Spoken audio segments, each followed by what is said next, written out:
to the Sanders Sports Show. I am your host, David Sanders. I want to thank you for making the show a part of your day, whether you're listening here live on Spreaker.com or you listen to the recording later on, either on Spreaker or on Facebook. I've been away for a couple days again. I had to catch up on some stuff, so I'm back now. I don't see a problem with me finishing out the week like I have been. So a lot to talk about. Of course, a lot of stuff happening in Daytona. We'll start with that here in a minute. We'll go over the NHL news and notes. Apparently, there's a realignment proposal out there. Excuse me. We'll talk some baseball. Yankees lose yet another big name for a while. I'm sure you already know who it is, but I'll tell you anyways. Also, is Mike Trout pulling a Willie Mays Hayes? We'll find out here in a minute. Go over some NFL news and notes and look around the NBA. But of course, we're going to start with the big news. To me, anyways, this is the biggest event of February, besides the Super Bowl. It was Daytona. It was Speed Week to NASCAR, the time that every race fan loves every week. I'll get to fans more here in a minute because there's a lot to talk about with the fans when it comes to NASCAR. And if you haven't heard by now, I will let you know. But very, very scary incident on Saturday in the nationwide race. Like I said, I have a whole section of this segment dedicated to that, so I won't talk about it now. Might as well go in order of the events. We talked about the duels on Thursday, so I won't go over those again. We already know who won and what happened there. So we'll skip ahead to Friday. We had the trucks race. Trucks have been one of the most exciting series to watch, and a lot of people don't really know about it. It actually amazed me that more people were interested in Saturday and Sunday's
the paint scheme. Top number 3 from the All-Star race back, I think it was 98, 99. That would be an improvement on this car. And everyone hates that tie-dye car. I mean, Dale Earnhardt, the man in black, he's running all of a sudden pink, yellow, green, purple, blue, all mixed together. But no, very respectable finish for him. The driver I picked, Elliott Sadler, also involved in the last lap melee, ended up 15th. I think he was about 3rd or 4th going into that final stretch before the accident happened. And like I said, I have a whole segment of this dedicated to that wreck because there's a lot to talk about there. So we'll just, for now, move on to the Cup race. I think I said last Thursday this would be the least exciting out of the 3 races this weekend. And everyone else has been saying that too. This new package, yeah, it brought back the old Daytona. I mean, pre-2001. It was the one-lane racing for the most part. The bottom didn't really work much, supposedly. Although it looked pretty good there for about 10 laps or so in the last 20 before the caution came out for debris. It was looking pretty good there. Danica, the pole sitter, very good race for her. Ran top 5, probably 170 out of the 200 laps. She was up there almost the whole time. I think she only fell back due to pit stops. But then she got right back up there before too long. I had Danica winning from the pole, become the first pole sitter to win since Dale Jarrett did in 2000. She did not accomplish that feat. She could have. I mean, 2 things could have happened. Danica could have went down to the bottom line in front of Junior and let Junior push her to the finish. Or she could have went down there, Junior got back into her, and the big one happened. She opted to stay safe, stay where she was. She was running 3rd going into 3 and 4. She came out 3 and 4 and 8th, where she finished. So overall, I picked some pretty decent races, pretty decent picks this week. Of course, Jimmie Johnson ended up winning the Daytona 500, his second 500 victory. And I even tweeted, and I saw other tweets along the lines of my tweet. It was very anticlimactic. It wasn't exciting. I mean, if we had another lap, I think Junior could have made it an interesting race. He was trying. Trust me, he was trying to make that race interesting at the end. Didn't happen, though. If we had another lap, Junior, or if there was a caution there, we had green, white checker, I think it could have been a different finish. It could have been a little bit more exciting, but I caught myself almost falling asleep a couple times on Sunday. And for Fridays and Saturdays races, I didn't do that. And I know there's going to be, it seems very split on how fans view this this new rules package, the new cars, the Gen 6 cars. To me, I need to see at least one more restrictor plate race. Plus, I'm very interested to see how these cars are going to react on mainly the mile-and-a-half tracks, like the Vegas, the Atlanta, Charlotte, Texas, those kind of tracks, because I think there's going to be a lot more speed on those. And hell, people are thinking that there's going to be a lot more speed this week in Phoenix, and that's a mile flat track. And they're expecting 5 to 10 miles an hour faster. I'm not going to make a decision and bash this car yet just on 1 week. I mean, yeah, we knew what we were in for, judging off of the Sprint Unlimited and the duels at Daytona. We knew what was going to happen. Yeah, it wasn't the most entertaining Daytona 500 in recent memory. It drew in 17 million viewers, though. The most watched 500 in about 5 years. Part of that was the car. Part of that was Danica. Actually, I'm willing to bet most of that was Danica. Everyone wanted to see how she did. Like it or not, I know there's people that bash Danica, and I never bashed her. I've always liked her. I thought she was a good driver. I didn't think she was championship caliber driver. I see a lot of people compare her to Anna Kournikova in tennis. She looks good. She's good for the sport, but she doesn't win. She only has one win in her career, and it was an IndyCar in Japan in a race that wasn't even watched by very many people over here in the U.S. live because it was on in the middle of the night. But she has top fives, top tens, and all the big tracks, Daytona and the Cup racing now. Indy 500, she finished top 10 quite a few times now. I mean, like it or not, though, she's good for the sport. She's drawing in the casual fan back into NASCAR, which is something that they desperately need. I mean, NASCAR's along the lines of wrestling right now. It peaked. I mean, wrestling had its peak period in the 90s. NASCAR had its peak period and sadly, shortly after Dale died in 2001.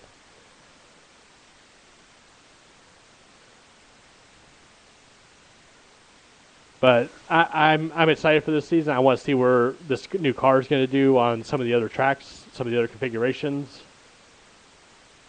What I'm not excited to see, and if you're a true fan of racing, or hell, just a true sports fan or a true, not even a fan. I mean, if you're a true human being, you do not want to see what happened on Saturday happen. As you know, if you don't, I'll walk you through it. The last lap of the Nationwide Series race saw an incident that no one ever wants to see. Race was coming down to the final front stretch. As Regan Smith was leading at the time, he went to block. Another car and got spun. I think it was Keselowski. Yeah, it was Keselowski. Got spun into the inside wall, and we've seen this so many times over the last 5 years that you go for that block, you get turned. Saw Stewart do it to Kyle. You've seen Brad Keselowski do that to Carl Edwards. You see that happen almost every race for the past 5 years. This one's a lot different. So Smith is turned in. All of a sudden, melee, just everyone is going everywhere behind him.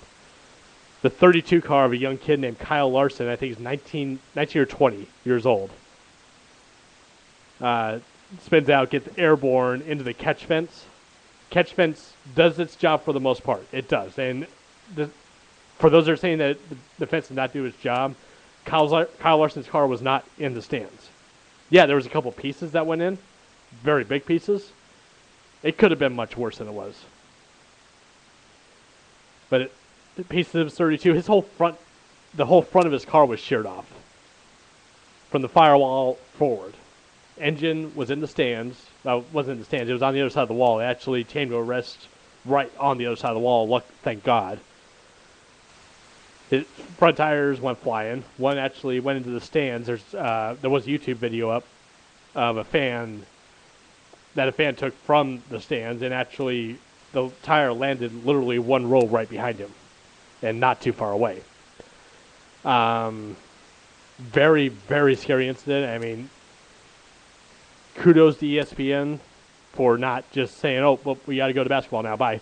No, they wanted to make sure that the fans at home knew what the status was of the fans that were injured, if there was any injuries. And it's a testament to these cars, too. I mean, of course, everybody's worried about the fans, and I was more worried about the fans than the drivers, but I mean, when you see the 32 car of Kyle Larson with no front end, and then you see Keselowski's car, the way that it was banged up, I mean, he took some licks. All these cars are just destroyed, but everyone walked away, driver-wise, everyone walked away. 10 years ago, that wouldn't have happened. We would have had injuries, maybe a death or two, as far as the drivers are concerned. The bigger story, though, of course, the fans. It was reported 28 fans in all were injured in some capacity. 14 were treated at the track and went home. 14 were taken to nearby medical centers, 2 in critical condition. By the end of the day, they were upgraded from critical to stable, which that was the best news, I think, of the whole weekend. But no, I mean, I've sat in... I went to the Vegas race for a few years in a row. I've sat on that front stretch right in that area around the start-finish line. I mean, Vegas is a fast track. It's not Daytona by any means, but the right situation, a car could do the same thing that Kyle Larson did at Daytona as it does at Vegas. it could have done the same exact thing. And it makes you think. I mean, people were saying that they don't want to go to NASCAR races anymore because of this. That's their right to do that. If they feel like that, that's fine. I'm not downplaying that at all because you never know. But at the end of the day, and this might sound kind of cold and callous, at the end of the day, though, what's different from going to a NASCAR race than going to a baseball game?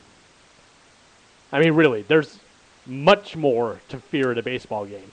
If you're not paying attention and someone shoots a line drive right at you and bangs you in the head, what's different? What's different from before they installed those nets in hockey, a puck getting shot up into the air and hitting you if you're not paying attention? There's risks going to every sport pretty much. I mean, look how many times we see on SportsCenter this year in the NBA, just this year alone, of players running into fans, trying to save a ball or losing their footing and run into them. How many times have we seen that already? Point is, I'm not trying to downplay the people's feelings on this, that it's their right to do that, but it didn't seem like many people missed the 500. I've never seen the place that packed before. And that's saying something. That Daytona grandstand looked like it was completely full. I'm sure there was a few seats that weren't filled in, but for the most part, it was pretty much sold out. And I started off by saying that the NASCAR fans had something to say about them, me being one of them. It's just a different breed, it seems like. They are that dedicated to this sport and making sure and dedicated to their drivers to support them. I mean, it rivals the big four: baseball, football, basketball, and hockey on fandom. I mean, you don't see this kind of loyalty to a sport in very many places. Certainly not in Tampa with the MLB. Certainly not in Miami. Well, they have nothing to really cheer for in Miami when it comes to baseball. What I'm saying is that if you're going to let something scare you away from something, not saying there's anything wrong with that, because, I mean, it's very hard. If you're in a car accident, just an everyday person in a car accident, it might take you a while to want to get back and drive. And that might be the knee-jerk reaction, I'm never going to drive again. Just like with some of these fans, I'm never going to go to a race again. Might be the knee-jerk reaction, but don't say that, because, I mean, if you're a true fan, you'll find a way to overcome that. There are a few of the fans that were hurt have decided to hire a law firm.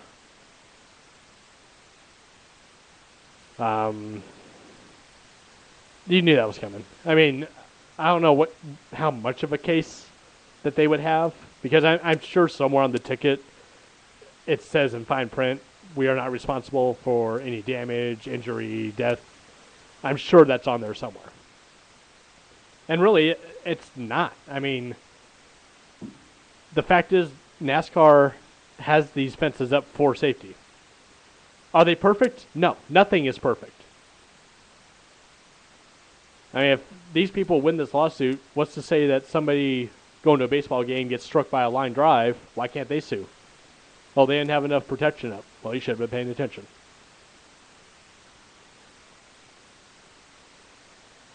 But very scary incident. Never, ever want to see that, especially when the fans are injured or what could have been possibly worse at this time. It doesn't look like anyone's going to take a turn for the worst. Everyone looks like they're going to be able to make it through this okay. But, yeah. I mean, last time something like this happened was in 1999 with an IRL race. Tire from IndyCar went over the fence and killed 3 spectators. So this isn't the first time there's been lawsuits. So we will definitely keep you posted on that as more details come in. Yeah, take a quick break here. Coming up next, Gonna get out of the racing groove, and we're gonna move into a little basketball and football, some news and notes and scores in the NBA. This is the Sanders Sports Show on Spreaker.com.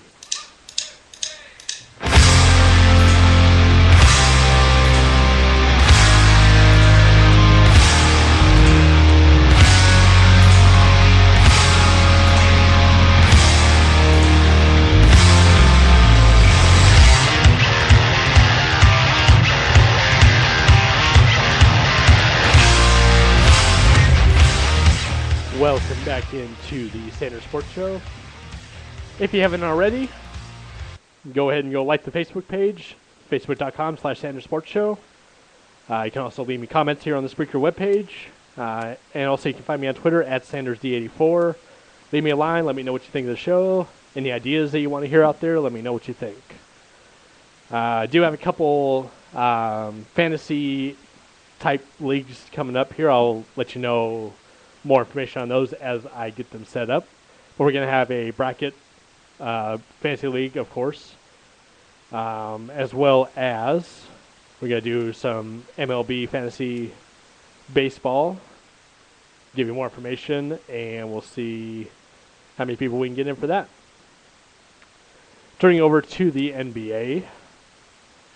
Actually, I haven't been watching much basketball. I watched a little bit on Sunday. Saw a little bit of the I think it was the Nets-Grizzlies game. The Nets looked horrible. I mean, that was probably some of the worst basketball I've ever seen. I mean, they weren't hitting anything. They weren't passing right. They were throwing the ball away. Everyone that says Brooklyn is for real is got to be on something.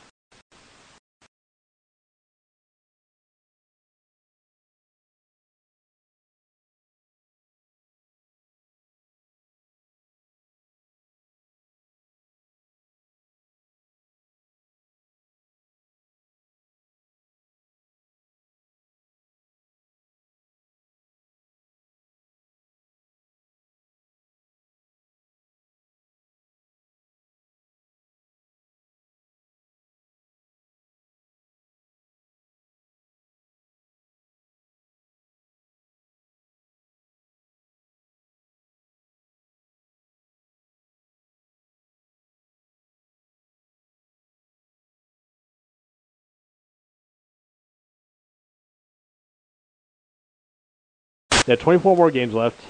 They need to go probably at least 18-6 to get in the playoffs. I don't see them making it with only a 500 record.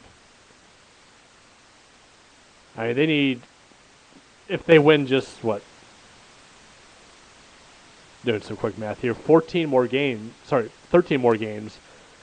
they'll be at 500. If they go 13 and the rest, they'll be at 500. They won't make the playoffs with that. Not in the West. If they were in the East, oh yeah, they'd be like a 5 seed if they were at 500. They did lose last night, 119-108 to the Nuggets. Speaking of those standings, let me take a look here. Right now, if the playoffs were to start, Lakers would be out, of course. San Antonio would be playing Houston. OKC would be in Utah.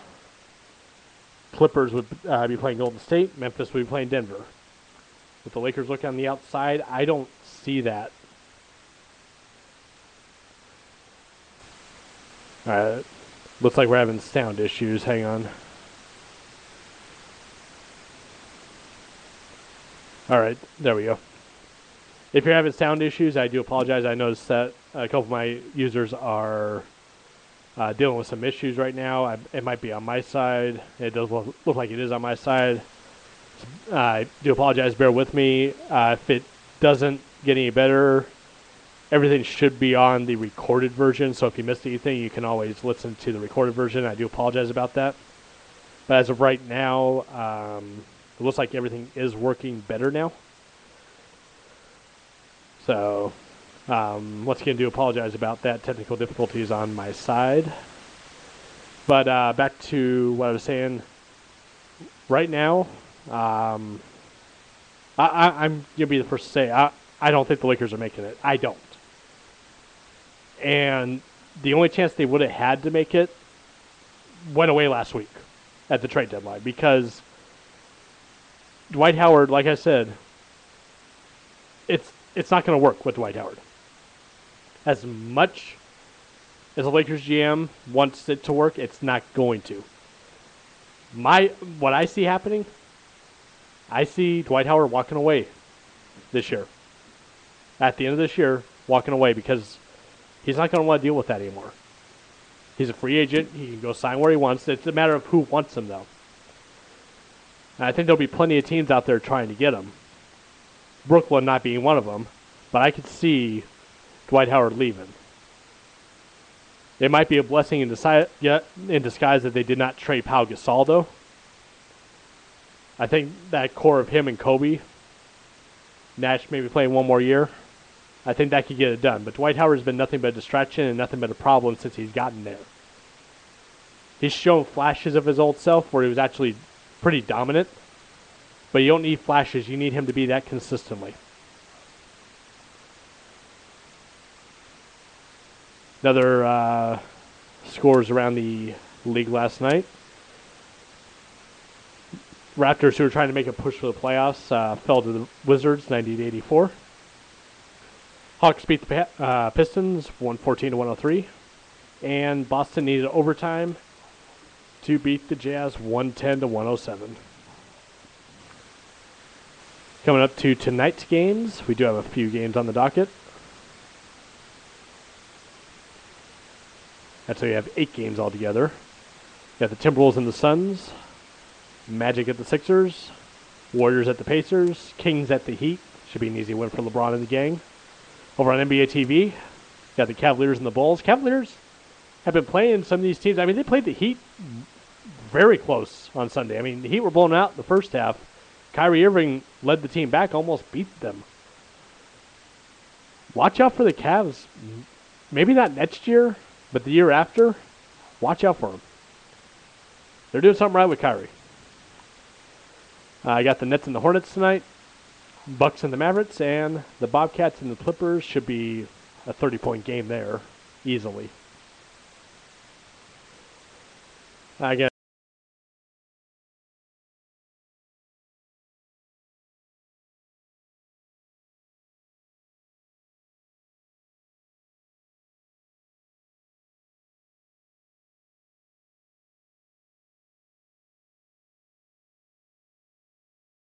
not gonna trade Smith. Yeah, apparently that's all changed. And there's some sources, I won't go into it too much, but there are some sources saying that there's already a done deal. They're just waiting on the time to actually pull the trigger on it for Alex Smith. And I think that's a huge mistake. I go back to what I said Thursday. Getting rid of Alex Smith would be the worst thing that they could do. What if, and go with me here, what if Kaepernick goes down? What are you going to do? Do you have another backup? No, you don't. I don't know why they think trading Smith. I don't know. It better be a really, really good deal to want to give up a caliber backup. And yes, Alex Smith right now is a backup. Could he start for a third of the league? Yes, he could. So could Matt Flynn. So could a few other quarterbacks out there. Probably Kirk Cousins could even start for a third of the league right now. I wouldn't, though, especially if you have a running quarterback with this pistol offense. You need to have a sound backup just in case. Look what happened to RG3 this year. You know he's not going to go hold his game back anymore just because of his knee injury. Michael Vick never did. I don't think RG3 will. In non-49ers news, of course, Tom Brady signing his extension through 2017. Yeah, he's pretty much going to be a Patriot for life. Gets a $30 million signing bonus. Gets basically $10 million a year over the next 3 years for that. I mean, Tom Brady's going to be there for a while. He's getting paid. He's already been paid. He's just getting paid more. Will this affect Joe Flacco, though, in Baltimore? Will he be able to get that kind of money? I don't know. His agent's saying that the talks are going fine. I don't know why they haven't locked up a deal yet. Give this kid everything that he wants. in Joe Flacco. Why not make him one of the highest paid quarterbacks, if not the highest paid quarterback in the league? He is worth it. Joe Flacco, and I'm going to stir this up again. I already know it. Joe Flacco has done something that nobody has ever done before. Taking his team to the playoffs for the first 5 years of his career, won a playoff game for the first 5 years of his career, now as a Super Bowl champion. Are his stats the best in the world? No, they're not. He's also not really in a pass-heavy offense. So for the offense that he has, he's doing damn good. He's doing really good for the offense that he's in. But still, people won't consider him elite because of his numbers. I have other numbers that counter that. And I've already mentioned them many times on the show. Give him the money he deserves. He's earned it.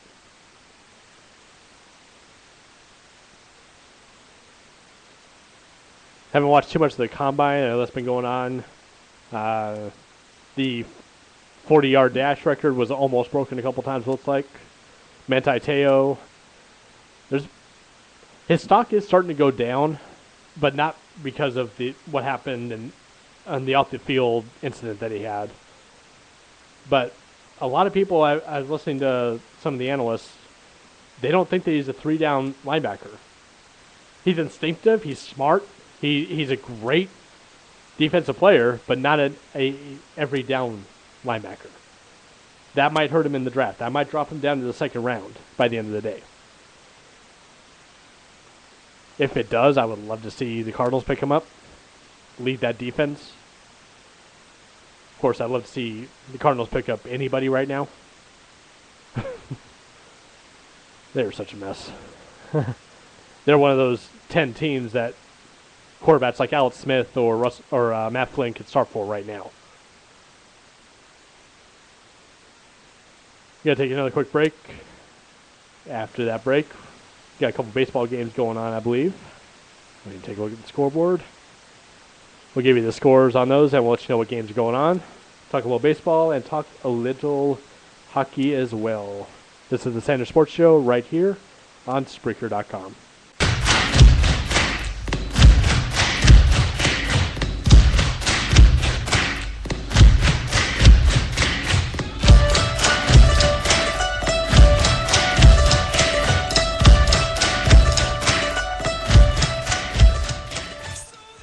Welcome back into the Sanders Sports Show. I'm your host, David Sanders. Once again, however you're listening, whether it be live right now or later on in the recording, thank you for making the show a part of your day. Played the song It's Time by the Imagine Dragons because it is time for baseball, finally. Finally baseball time. This is my first love in sports is baseball. I made no mistake of who my favorite team is. What my favorite team has been for the past 25 years of my life, going on 26 years of my life. Ever since I was 3 years old and knew what a baseball was, I've been an Angels fan. Always have been, always will be. And right now, speaking of the Angels, we'll start off with that. We'll get to the Yankees' troubles here in a moment, but that's been one of the kind of touchy subjects in baseball over the past few days is Mike Trout and how much he's bulked up. It's kind of reminiscent to the Major League movies, Major League 2, Willie Mays Hayes deciding to add more muscle, more mass on to hit more home runs in the leadoff spot. I mean, Mike Trout, you're a leadoff hitter. You're there to get on base, steal bases, get into scoring position, and let Albert or now Josh Hamilton hit you in.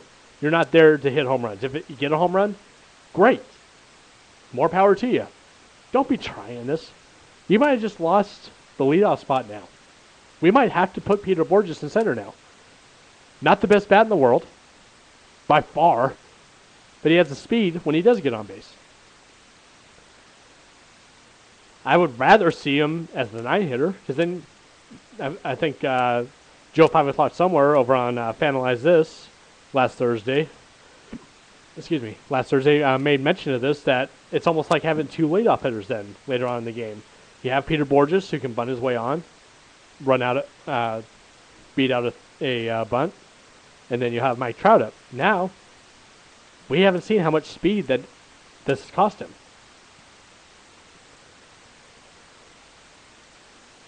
Speaking of the Angels, they blew a huge lead yesterday. Good thing this is spring training. They're 0-4 in spring training, by the way. Angels were up on the Mariners at 1.7-2. They lose yesterday 9-8. Yankees lose yesterday 5-1 to the Orioles. Yankees lost more than that the other day. Lost Curtis Granderson, another big name, for 10 weeks with a broken forearm after taking a fastball off his arm. You know, I said it in my preview, I think it was last week or the week before. Yankees are not going to make the playoffs, and this kind of stuff is why. They don't have A-Rod, which some people call that a blessing. He's still a good bat. It's just in September and October, that's when you don't want him. Everyone else, he's fine. But A-Rod's not there. Granderson's not there. You lose Russell Martin, who is a decent hitter for you. Yeah, you still have Robbie Cano. Still have some decent hitters, but it's not the same vibe, same feel. I mean, you have Jeter, who's coming off the ankle injury. Don't know how close to 100% he's going to be for a while. And the Yankees are in trouble. I mean, only Yankees fans, like my friend Justin out there, are sticking with them, which your fans, you're going to stick by your team no matter what. I mean, I stuck by my Angels for all those years, winning 50, 60 games. Stuck by him still. But to say that they're going to make the playoffs, even win a playoff series, that's stretching it this year. Especially, no, we don't know how the Jays are going to be. I think they're going to be about 1,000 times better than they were last year. And they were already improving last year before they made the deals that they made in the offseason. I think that put them over the top. And the Orioles came on strong. I mean, they're going to be back in the mix again, too. So, very tough division in the AL East this year. Royals spanked the Diamondbacks 16-4. Twins beat the Pirates 5-4. This is all yesterday's scores, by the way. Padres beat the Brewers 7-1. Red Sox over those Jays 4-2. Indians and the A's, sorry, the Browns and the Raiders. Indians are 5-0. I have them winning the wild card this year. They're 5-0 in preseason. My boy Reese is really bragging about that. Reese, this is like saying the Browns will win the Super Bowl right now, and there isn't any football going on. You bragging about the Indians being 5-0. They're going to do good this year. I'm not saying they're not going to do good. They're going to do good this year. Stop bragging about preseason. Really. Yeah, Indians won 14-10 yesterday over the A's in a football score. Braves beat the Marlins 7-6. Reds beat the Brewers 5-2. Tigers over the Phillies 10-7. 7-6. Cardinals over the Astros 10-2. White Sox and the Giants went to a 9-9 tie. Rays over the Red Sox 6-3. A lot of games yesterday. 9-1. Rockies over the Rangers, and the Nationals beat the Mets 6-4. Today's games, there's already a few games going on by Angels. They're playing the Diamondbacks right now, and they're getting slaughtered. It's preseason. It's spring training. I don't care. Talk to me in June or July. Okay, they're not getting spanked. Diamondbacks are winning in the top of the fifth right now, 6-4 over the Angels. Top of the eighth right now, Braves over the Nationals, 9-3. Royals over the Indians right now, 2-0 in the top of the fifth. They could battle of undefeateds right there, 5-0 against 3-0. Again, spring training. Cardinals over the Red Sox, 12-2 in the top of the eighth. Brewers over the Mariners, 4-3 in the top of the sixth. Got a couple finals for you. I'll get to those here in a minute. White Sox over the Rangers right now, 11-0 in the top of the fifth. Cubs are beating the Rockies 2-1 in the top of the sixth. Dodgers over the Giants 5-3 in the top of the fifth, the bottom of the fifth. Padres over the Reds 6-2 in the bottom of the fifth. Diamondbacks have a split squad. They're also playing the A's. So both Diamondback squads are winning right now. One's beating the Angels, one's beating the A's in the bottom of the fifth. Got a couple finals. Like I said, I watched a little bit of this game this morning. Phillies beat the Yankees 4-3. Twins over the Blue Jays 8-4. Astros over the Tigers 9-4. Orioles and Pirates was postponed due to rain. Rain also cut short the Astros and the Rays game. Rays picking up the win in 6 innings there, 7-2. And the Marlins beat the Mets 7-5. It's going to be a good season this year. It's going to be exciting.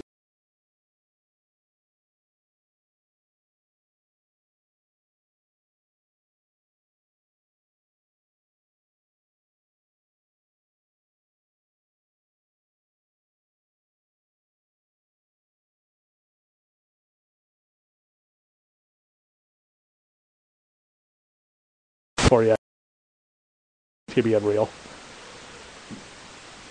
About to wrap it up here, but first have a little bit of NHL news. We'll go over a few of the scores there. But first, news was broke over the weekend that Gary Bettman and the league are thinking about doing a realignment that could go into effect as early as next season.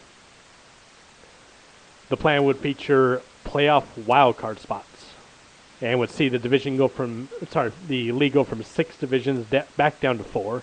They were at 4 divisions back in the day, switched to the 6 division format, I believe, when Atlanta and Columbus joined the league.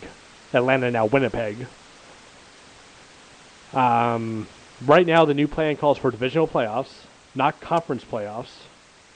The division winner with the most regular season points will play the lowest seeded wild card team in the first round, with the other division winner playing the other wild card team. So, to me, it sounds like they're taking away 2 teams.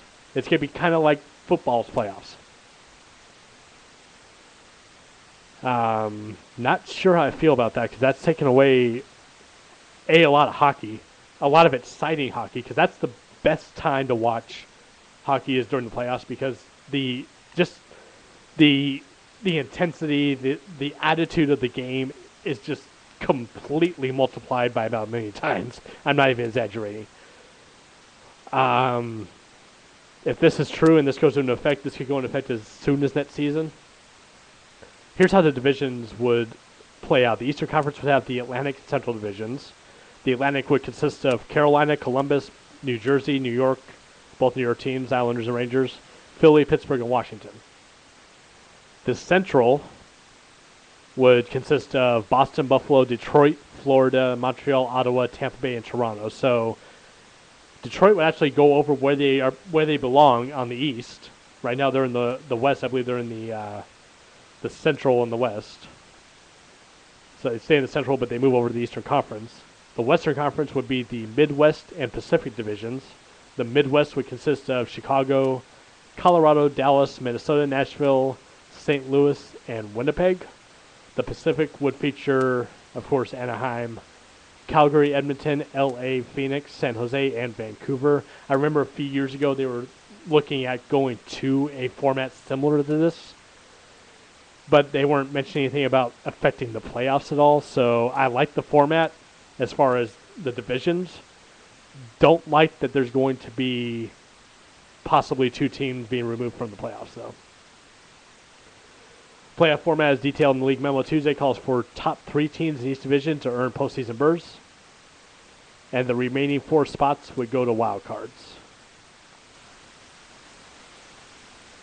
Okay, so it doesn't look like they are going to be losing teams. I'm looking at this more. The top 2 records in each conference. So basically, there's a possibility that actually 5 teams from one division can make it, as opposed to 4 from each. So, okay. As long as we're not losing teams, that's all I care about.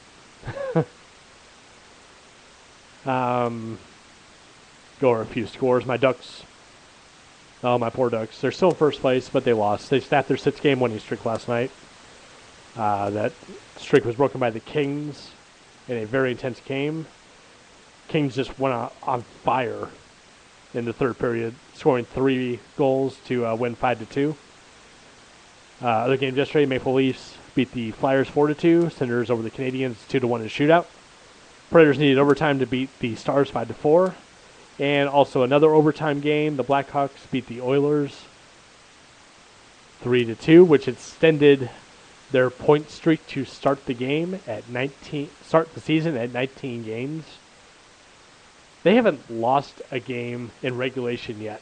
They're 16-0-3, the best that anyone has ever started in NHL history. Tonight there are 9 games on the docket, including the Jets and the Rangers, Hurricanes and the Capitals, Stars and Blue Jackets, Bruins and the Islanders over on NBC Sportsnet on the game of the night. Lightning host the Sabres, Penguins at the Panthers, Flames at the Wild, Coyotes at the Canucks, and the Avalanche at the Sharks. A lot of good hockey tonight, a lot of good games. That'll about wrap it up for me today. Actually, a little bit longer than I thought it would today. I guess I went a little bit too long on Daytona. Tomorrow's show, we got to go over the games from today as far as baseball, hockey, and basketball are concerned. And we'll, any new developments in anything in the NFL, we'll let you know too. Today is Tuesday. Yes, they are back on their planned days. They will be here every Tuesday as far as I know. Go join my boys Joe 5 o'clock somewhere and Anthony Perry over on Fanalize This. Today at 4 p.m. Pacific time right here on Spreaker.com. They'll like their page on Facebook, facebook.com/Fanalize This.